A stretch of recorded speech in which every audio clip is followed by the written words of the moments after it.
गुणवत्ता अच्छी नहीं है, बच्चों को जानवर की तरह रखा जाता है। वहां जाकर के हमने पूछताछ किया और सुधार करने का प्रयास किया। भाजपा वाले लोग हैं, दूसरा पहले आयोग नजर नहीं आया।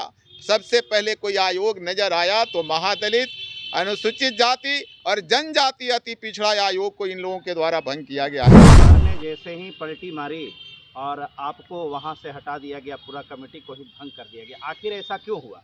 देखिए, आपने स्पष्ट किया, पलटी मारी।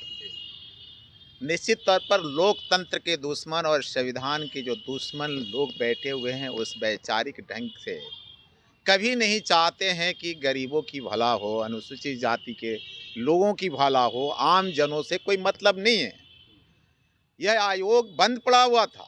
आयोग जो है गठित करने का काम आदरणीय लालू प्रसाद और तेजस्वी प्रसाद जी के पहल पर यह गठन हुआ और अनुसूचित जाति के रक्षार्थ या तमाम उनके द्वारा लिए चलाए गए जो लाभकारी योजनाएं हैं, जो बेईमानों के वजह से उन तक नहीं पहुंच पा रहा है, उस योजनाओं को उन तक कैसे पहुंचे, उन पर अत्याचार उत्पीड़न जो हो रहे हैं उन्हें न्याय कैसे मिले, इसके लिए आयोग का गठन हुआ था।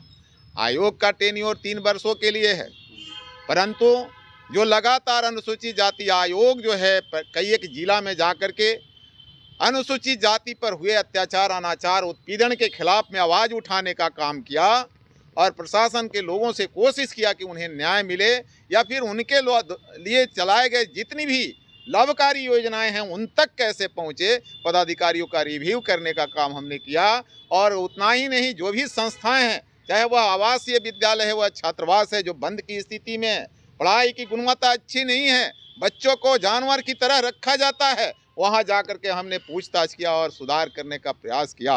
और निश्चित तौर पर मुझे उम्मीद है कि महादलित आयोग भी यह काम करती होगी, जनजाति आयोग भी यह काम करती होगी, अति पिछड़ा आयोग भी यह काम करती होगी। मजे की बात तो यह है, आपके माध्यम से लोगों को बतलाना चाहते कि ये गरीबों की दुश्मन जो पलटी मार सरकार है और आरक्षण और संविधान के विरोधी जो ये भाजपा वाले लोग हैं, दूसरा पहले आयोग नजर नहीं आया। सबसे पहले कोई आयोग नजर आया तो महादलित, अनुसूचित जाति और जनजाति अति पिछड़ा आयोग को इन लोगों के द्वारा भंग किया गया है। निश्चित तौर पर हम यह करना चाहते अपने लोग को कि ये समझना पड़ेगा तुम्हें कि तुम्हारा कौन है और किसके साथ तुम्हें रहना चाहिए। लोकतंत्र की महापर्व जब होता है तो कई एक लुभावने बात लेकर के यह आपके बीच जाते हैं और ये बतलाते हैं कि 5 किलो अनाज हमने फ्री देने का काम किया। ये अनाज उनके नहीं, उनके घर की नहीं, यह तुम्हारी हिस्सा है और तुम्हारे लिए हिस्सा जो फिक्स होता है देश के अंदर, उससे यह 5 किलो या फिर 35 किलो अनाज की बात करते हैं। इसलिए निश्चित तौर पर हम कहना चाहते हैं अनुसूचित जाति के साथियों को कि यह तुम्हारे दुश्मन के रूप में बाबा साहब की नीति और सिद्धांत के विरोधी जो सरकार है, जो भाजपा के लोग हैं या फिर पलटी मार जो सरकार है, निश्चित तौर पर आने वाले दिन में सबक सिखलाने की जरूरत है। हम धन्यवाद देना चाहते आप सबों के माध्यम से आदरणीय लालू प्रसाद यादव जी को, जिन्होंने गरीबों को 90 के दशक में बोलने का हिम्मत पैदा किया और बराबर खड़ा होने की हिम्मत पैदा की, हक और अधिकार दिलाने का काम किया। और उसी कड़ी में तेजस्वी प्रसाद यादव जी के पहल पर जो आरक्षण के दायरे बढ़ाए गए, जातीय जनगणना के तहत जिसकी जितनी भागीदारी उसकी उतनी हिस्सेदारी के लिए काम की गई, इन तमाम कामों से घबराई हुई है सरकार, भाजपा के लोग या नीतीश कुमार भी घबराहट में आ गए और निश्चित तौर पर हटने का काम तो किया ही, साथ ही आयोग को भंग करने का काम किया, जिसको नियम के विरोध करने का काम किया। नियम 3 वर्षों के लिए है, 3 वर्ष के अंदर छूना नहीं है। इसके पहले भी सरकार आती जाती रही है, लेकिन आयोग को भंग करने का काम किसी भी सरकार के द्वारा नहीं किया गया। लेकिन यह भाजपा के पहल पर और भाजपा से डर करके पलटी मार के गए हमारे माननीय नेता नीतीश कुमार जी, पता नहीं इनको क्या लगा, सबसे पहले अनुसूचित जाति आयोग को ही भंग किए, जनजाति के आयोग को ही भंग किए। अति पिछड़ा की भला अगर चाहने वाली ये सरकार होती तो सबसे पहले अति पिछड़ा जो आयोग है उसको भंग करने का काम किया। इसलिए निश्चित तौर पर यह आयोग जो भंग हुआ है, यह नियति स्पष्ट हुआ है कि जिसका जो चाल और चरित्र होता है वह पटल पर आ जाता है, वही पटल पर ला करके इन लोगों के द्वारा आयोग को भंग करने का काम किया गया। आगे का प्लान क्या है आपका? आगे का प्लान निश्चित तौर पर जब सदन में हम रहते हैं तो एक तरफ विधानसभा नहीं तो जनसभा, हम निकलेंगे गांव की तरफ, हम बतलाएंगे अपने लोगों के कि तुम्हारा कौन है और गैर कौन है, कौन तुम्हारा दुश्मन है, कौन तुम्हारा अपना है, किसके साथ तुम्हें रहना चाहिए, किसका तुम्हें विरोध करना चाहिए, तुम्हारी आरक्षण कैसे बचेगा, तुम्हारा अधिकार कैसे बचेगा, इसकी लड़ाई तुम्हें लड़ना है। और निकलेंगे गांव की ओर और हम अपने लोगों से बात करके निश्चित तौर पर आयोग के माध्यम से जो हमने काम किया और उस आयोग को मजबूत करने का प्रयास, जब हमने कहा कानून और नियम बनाने का प्रयास किया तो उस आयोग को भंग करने का काम किया गया है। निश्चित तौर पर इस बातों को लेकर के गांव-गांव हम जाने का प्रयास करेंगे, अपने लोगों को बताने का काम करेंगे। समय से पहले सर भंग हुआ है, एक्शन लेंगे सरकार के खिलाफ? निश्चित तौर पर एक्शन लेंगे। हमारी कोशिश है, न्यायपालिका के माध्यम से भी हम कोशिश करेंगे और चुनौती देंगे कि जो सरकार की है वह नियम के खिलाफ की है और जो गरीबों के खिलाफ कदम उठाई है उसका हम पुरजोर विरोध करेंगे। न्यायपालिका के माध्यम से करें या फिर जन आंदोलन के माध्यम से करें, लेकिन लगातार हमारी विरोध होगी। सर, बीजेपी कहती है कि कोई भी आयोग निष्पक्ष होता है, लेकिन जब सरकार बदलती है तो वही आयोग को अपने इशारे पर चलाने लगते हैं।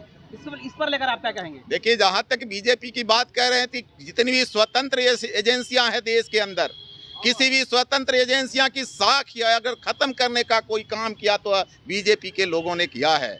इसलिए आयोग से उन्हें मतलब नहीं है, वह लोगों के जनहित से कोई मतलब नहीं है, लोगों के भला से कोई मतलब नहीं है। उनको ये मतलब है कि देश के संविधान से मिला हुआ गरीबों के हक और हुकूक जो है उसको ही खत्म करना है। इसलिए वह आयोग को खत्म करवाने और करने का काम। सवाल सर ये है कि नीतीश कुमार जी पलटी मारे हैं, ये तो सबको पता है कि पलटी मारे हैं, लेकिन ये पलटी मारने का वजह जो है, ये वजह लोग पूरी तरह से नहीं जान पा रहे हैं। लेकिन जहां तक हमारी जानकारी में है कि भाजपा के जो लोग हैं जो केंद्र में बैठे हैं, वो क्या करते हैं कि सबसे पहले ऑफर देते हैं कि मेरे पार्टी में आ जाओ, और जब नहीं जाते हैं तो ईडी सीबीआई का दुरुपयोग करती है। क्या यही मामला नीतीश जी के साथ भी है? देखिए, हम तो धन्यवाद देना चाहेंगे ये सवाल के लिए आपको।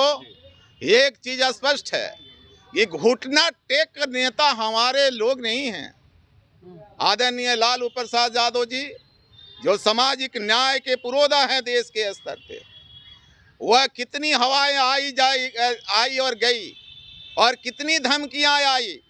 हमें लगता है उस धमकियों से डर गए होते तो माननीय लालू प्रसाद यादव जी को हरिश्चंद्र के श्रृंखला में रह करके माननीय तेजस्वी यादव जी को हमेशा के लिए मुख्यमंत्री वह मान लेते।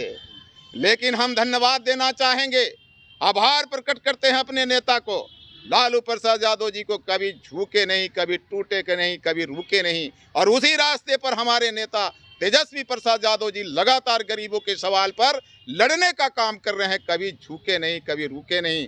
और जिनकी बात आप कर रहे हैं, एक झटके में, एक डराने पर जो है वह घुटना टेकने का काम किए हैं। यह देश की जनता देख रही है, बिहार की जनता देख रही है कि हमारी लड़ाई कौन लड़ सकता है और डर से कोने में सुटक करके कौन भाग सकता है। यह सभी आकलन बिहार की जनता कर ली है। और खास करके हम कहना चाहेंगे बिहार की जनता को और बिहार के मालिकों को कि आपको यह फैसला आने वाले दिन में करना होगा कि कौन मेरा है और कौन गैर है, कौन डरने वाला है, कौन लड़ने वाला है, कौन आपकी लड़ाई को लड़ सकता है और कौन आपकी हत्या वाले हत्यारे के साथ मिल करके आपकी हत्या की साजिश रच सकता है। यह तमाम अंदाजा बिहार की जनता को हो गई है और मुझे लगता है बिहार की जनता समय पर जवाब देने के लिए तैयार है। तो क्या आंदोलन के लिए सड़क पर उतरेंगे आप? निश्चित तौर पर आंदोलन के कोख से पैदा हुआ राजेंद्र राम हमेशा आंदोलन के लिए तैयार रहा है और आयोग के माध्यम से मिला हुआ जिम्मेवारियों को बखूबी जिस तरह से हम निभा रहे थे।